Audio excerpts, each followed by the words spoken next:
For Nigerians, it's welcome to the future as Main One Cable goes commercial. A giant step towards bridging Africa's digital divide with a submarine cable system that now connects West Africa to the rest of the world via Portugal and the United Kingdom. At its launch celebration held in Lagos, Main One demonstrated this groundbreaking project. The conference was held in two different locations, London and Lagos, with demonstrations from Bangalore, India and Johannesburg, South Africa, beamed into both venues all at the same time. A showcase of the power the connectivity brings to business in the region. This is the most intricate project I have ever been involved with. Multi-jurisdictional, you know. If you say Nigeria is complex, you have to do the same thing in Ghana. You have to do the same thing in Portugal, you know. Tenerife. Ladies and gentlemen, we did it. Main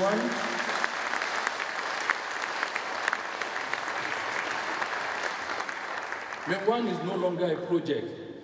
Main One is reality.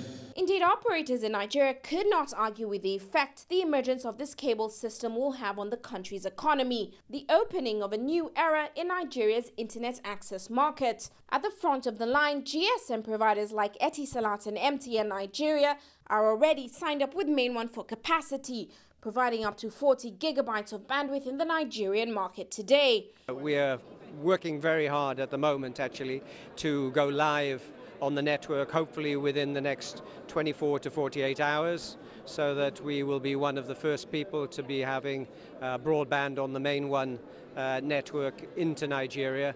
And what we see for our customers is just a much, much better, faster, quicker broadband service to their mobile phones and to their laptops. And boy, you know, this market is really crying out for it.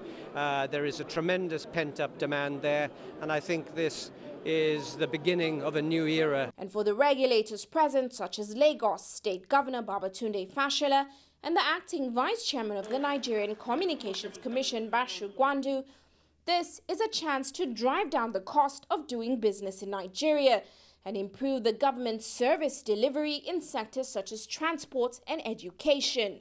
It's a critical infrastructure. It's, as I said, the missing link that has arrived.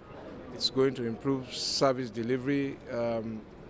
You cannot continue to manually service demands for planning permits for land, for issuance of title documents, for processing letters, for healthcare, traffic management.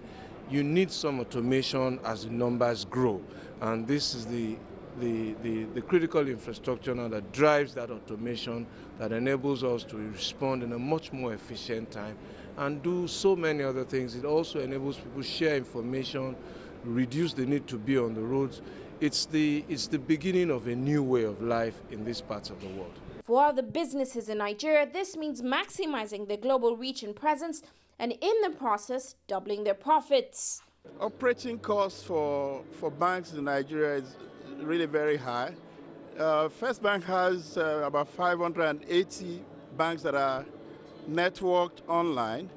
And this, as you will imagine, costs a lot of resources in terms of money. With this kind of facility, access will be cheaper.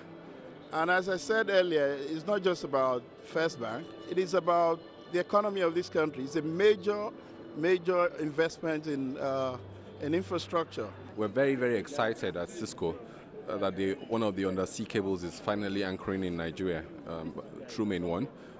For us, it holds enormous potentials in terms of how Cisco approaches the market in trying to help bridge the digital divide. So when we talk of how we can improve quality of lives, enhancing delivery of education, healthcare, entertainment, it begins to show you the limitless possibility we have at our hands here. And it plays right into Cisco's strategy of helping GDP growth through ICT penetration and broadband explosion in the country. Intel has what it calls its compute continuum, which is to say we want to create an environment through what we call our World Ahead program that enables a common experience across the platforms of what Intel does. Now, you notice globally, as computing and connectivity tend to converge, they almost become one. So you have a cable like this coming into the country. What that means is more business for us, because more people have access to the internet. We're actually able to expand the number of people who have access to computing, and of course through computing, things like education and all that. And for the rest of Nigeria, it simply means more money in their pockets, increased access to connectivity at a lower cost, which will hopefully have an impact on their standard of living in the long run.